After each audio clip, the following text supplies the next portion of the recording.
নমস্কাৰ অপৰাধনামাৰ সৈতে ষ্টুডিঅ'ত মই ভা মহন্ত কুইপৰ দুই অপহৃত বিষয়াৰ ভিডিঅ' বাৰ্তা মুকলি কৰিলে আলফা স্বাধীনে এতিয়াও আলফা স্বাধীনৰ কব্জাতে আছে কুইপৰ অপহৃত দুই বিষয়া ভিডিঅ' যোগে প্ৰাণ ভিক্ষা খুজি অসম আৰু বিহাৰৰ মুখ্যমন্ত্ৰীলৈ বাৰ্তা প্ৰেৰণ কৰিলে অপহৃত বিষয়া দুগৰাকী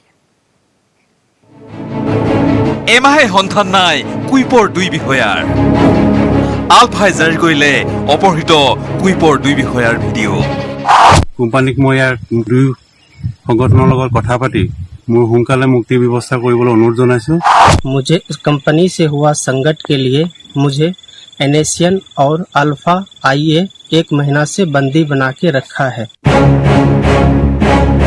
কুইপ নামৰ তৈলখনৰ কোম্পানীটোৰ এই দুজন বিষয়া এয়া শিৱসাগৰৰ প্ৰণৱ কুমাৰ গগৈ আৰু এয়া বিহাৰৰ ৰাম কুমাৰ বিগত 18 ডিচেম্বৰৰ পৰা আলফা স্বাধীনৰ কব্জাত আছে এই দুই বিষয়া মুক্তিপণ হিচাপে ইতিমধ্যে আলফা স্বাধীনে দিছে কুইপ নামৰ কোম্পানীটো কেতবোৰ চৰ্ত এই চৰ্ত পূৰণ কৰা নাই বাবেই আলফা স্বাধীনে মুকলি কৰি দিয়া নাই এই দুই বিষয়া ইয়াৰ মাজতেই বুধবাৰে অপহৃত দুই বিষয়াৰ দুটা ভিডিঅ' মুকলি কৰিলে আলফাই এই ভিডিঅ'ৰ যোগেদি প্ৰণৱ কুমাৰ গগৈয়ে মুখ্যমন্ত্ৰী সৰ্বানন্দ সোণোৱালক জনালে মুক্তিৰ আহ্বান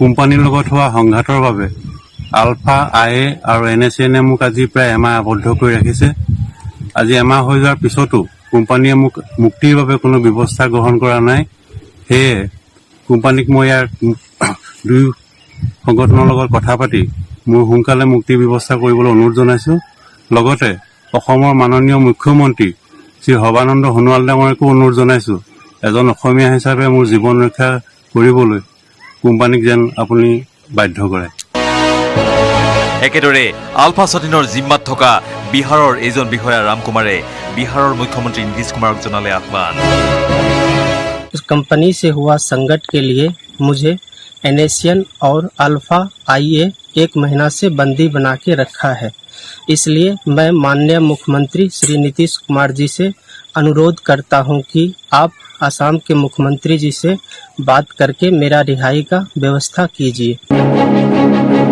ইফালে অপহৃত দুই বিষয়াক মুকলি কৰি অনাৰ ক্ষেত্ৰত কুইপ নামৰ তৈলখনন কোম্পানীটোৱে বিশেষ উদ্যোগ গ্ৰহণ নকৰাৰ অভিযোগ তুলিছে বিষয়া দুজনৰ পৰিয়ালে বিজু কুমাৰ ডেকাৰ report news 18 Assam north east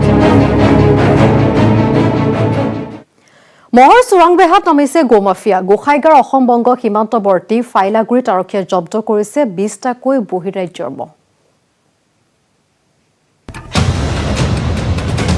গৰুৰ পিছত এইবাৰ মহৰ চোৰাংবেহাত নামিছে গোমাফিয়া গোসাইগাঁৱৰ অসম বংগ সীমান্তৱৰ্তী ফাইলাগুৰিত আৰক্ষীয়ে জব্দ কৰে 20টাকৈ বহিৰাজ্যৰ মহ গ্ৰাহামপুৰ আৰক্ষী চকীৰ ভাৰপ্ৰাপ্ত বিষয়া চন্দ্ৰধৰ উজিৰৰ নেতৃত্বত আৰক্ষীৰ এটা দলে পুৱতি নিশা টহল দি থাকোঁতে অসম বংগ সীমান্তৱৰ্তী 2 নং ফাইলাগুৰি গাঁৱৰ ভিতৰুৱা ৰাস্তাৰে গৈ থকা অৱস্থাত মহকেইটা জব্দ কৰিবলৈ সক্ষম হয় দীৰ্ঘদিন ধৰি এটা দুষ্ট চক্ৰই আৰক্ষীৰ চকুত ধুলি দি বিহাৰ পশ্চিমবংগৰ পৰা গৰু মহ সৰবৰাহ কৰি আহিছে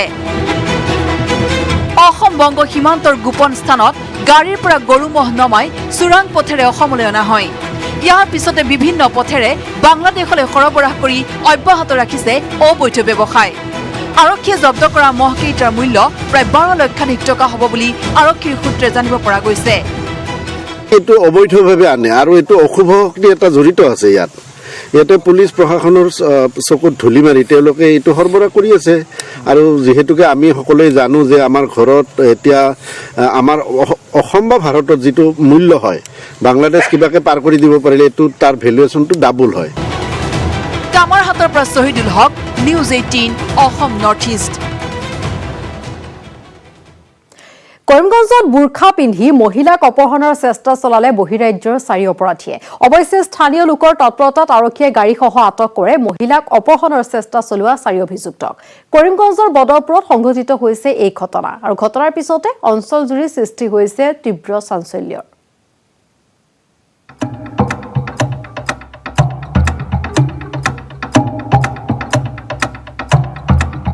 বুৰখা পিন্ধা অপহৰণকাৰী দেখাত বুৰখা পিন্ধা মহিলা ভিতৰত এটা মহা চৈতান কৰিমগঞ্জত বুৰখা পিন্ধি পিটপিটাই ফুৰা 4 দুষ্কৃতিকাৰীক ধৰিলে আৰক্ষী আৰু স্থানীয় ৰাইজে আটকাধীন দুষ্কৃতিকাৰীকেইটা হুছেইন আলী, আখতাৰ আলী, ৰফিকুল ইছলাম আৰু শামীম আলী। আটাইকেইটাৰে ঘৰ ত্ৰিপুৰাৰ কৈলা চহৰত। কৰিমগঞ্জৰ বদৰপুৰৰ মালোৱা এলেকাত থকা চৈতন্যনগৰ গাঁৱত এখন এল্টো বাহন লৈ দুদিন ধৰি দ্ৰুতগতিৰে অহা যোৱা কৰাত স্থানীয় ৰাইজৰ সন্দেহ উপজে। ইয়াৰ পিছতেই বোৰখা পিন্ধা 4গৰাকী লোকক লৈ দ্ৰুতগতিৰে গাঁওখনৰ পৰা ওলাই গৈ থকা এই বাহনখন ৰখোৱাৰ চেষ্টা কৰি ব্যৰ্থ হয় স্থানীয় ৰাইজ।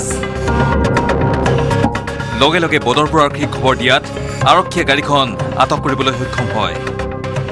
আৰক্ষীৰ সোধা পোছাত ওলাই পৰে বোৰখা পিন্ধা আটাইকেইগৰাকী মহিলা আচলতে একোজন পুৰুষ। এই দুষ্কৃতিকাৰীকেইটাৰ পৰা আৰক্ষীয়ে জব্দ কৰে বহুকেইটা তীক্ষ্ণ মাৰণাস্ত্ৰ।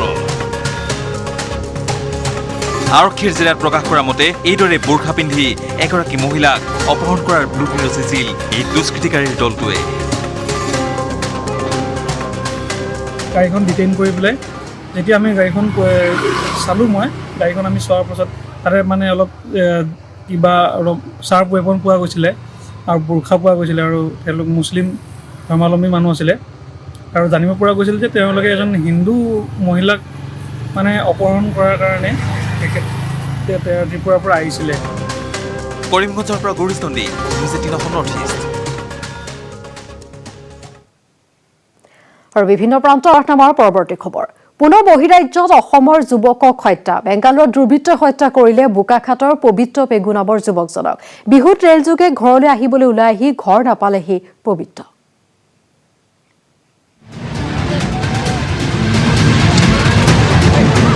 বহিৰাজ্যত হত্যাৰ বলি হ'ল অসমৰ যুৱক।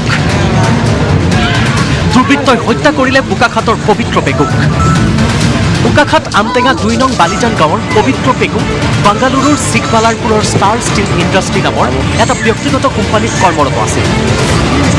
11 জানুৱাৰীত ঘৰলৈ বুলি কোম্পানীৰ পৰা ছুটী লৈ লগৰ এজন সমনীয়াৰ সৈতে সন্ধিয়া চেহাদ্ৰীপুৰম ৰেল ষ্টেচনলৈ আহে।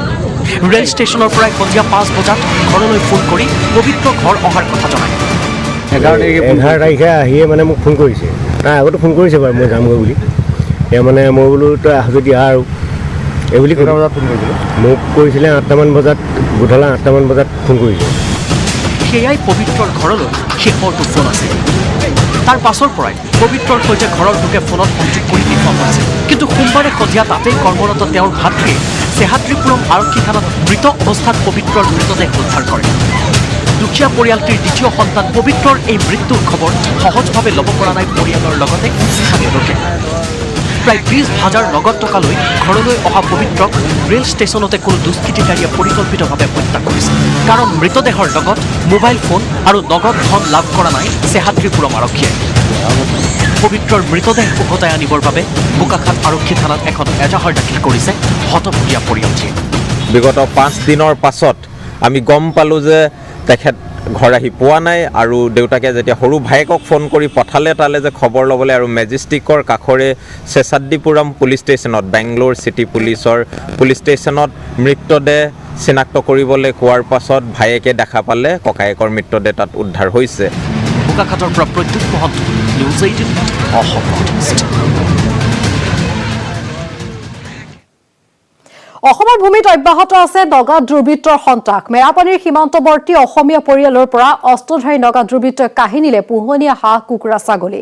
মেৰাপানীৰ ইন্দপুৰ গাঁৱত অস্ত্ৰধাৰী নগা দুৰ্বৃত্তই সন্ত্ৰাস চলাই অহাৰ পিছতো নিৰ্বিকাৰ অসম আৰক্ষী তথা প্ৰশাসন।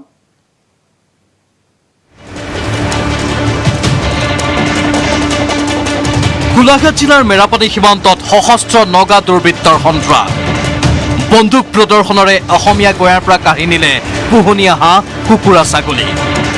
মেৰাপানীৰ ইন্দ্ৰপুৰ গাঁৱত বিগত 2টা দিনে নগা দুৰ্বৃত্তৰ দলটোৱে চলাই আহিছে ধাৰাবাহিক সন্ত্ৰাস। ইন্দ্ৰপুৰ গাঁৱৰ চন্দ্ৰ শইকীয়াৰ পৰিয়ালক ভাবুকি দি নগাৰ দলটোৱে এটা মুৰ্গী কাঢ়ি নিয়ে। ইফালে নিশাই পুনৰ চন্দ্ৰ শইকীয়াৰ ঘৰৰ পৰা এটা ছাগলী কাঢ়ি নিবলৈ চেষ্টা কৰিছিল এই নগা দুৰ্বৃত্তৰ দলটোৱে। আমাৰ সেই মুৰ্গী এজন নিলে 0.5 কেজিমান চাইজৰ। তাৰপৰা আকৌ সুধিছিলে হাঁহ আছিলে, আমি হাঁহ নাই বুলি কোৱাত মই সৰু পোৱালিলে মুৰ্গীটোকে দি দিয়ে বুলি ক'লে। সেয়াকে দিলোঁ। দি পিনে আকৌ পাছত গধূলি আহি 4:15 মানে 20 মানত আহি পিনে ছাগলী এটা লৈ গৈছে। পাছত আমি আকৌ সেই আমাৰ কাষৰ মানুহ ঘৰ যেনিবা চিঞৰতে সুধিছোঁ চোৰ কমতে তেতিয়া চাইছোঁ আমাৰ ছাগলী নিলে আমাৰজনীকে নিলে বুলি কৈছোঁ আৰু ৰছী কাটি নিছে। কেইটা আহিছিল আমি দেখাত এতিয়া গধূলি আহোঁতে অকল এজনহে দেখিছোঁ, দুজন বাৰীত হেৰি বন্ধু চৰাই মাৰি ফুৰিছে। অঞ্চলটোত CRPF নিৰ্ধাৰিত সময়ত পহৰা দিয়ে যদিও দিনে নিশাই পহৰাৰ ব্যৱস্থা কৰিবলৈ এতিয়া আহ্বান জনাইছে স্থানীয় জনসাধাৰণে। কাগজ দিয়াৰ কথা কৈছিলে, আমি কাগজ এটা দিম বোলে 1 চালৰ কাৰণে বোলে, আৰু 200 মানুহ আহিলে মানে এইটো কাগজটো দেখুৱাই দিব বোলে। NSN বুলি কৈছে। গোলাঘাটৰ পৰা ইউনুছ আলীৰ report, news 18 Assam north east.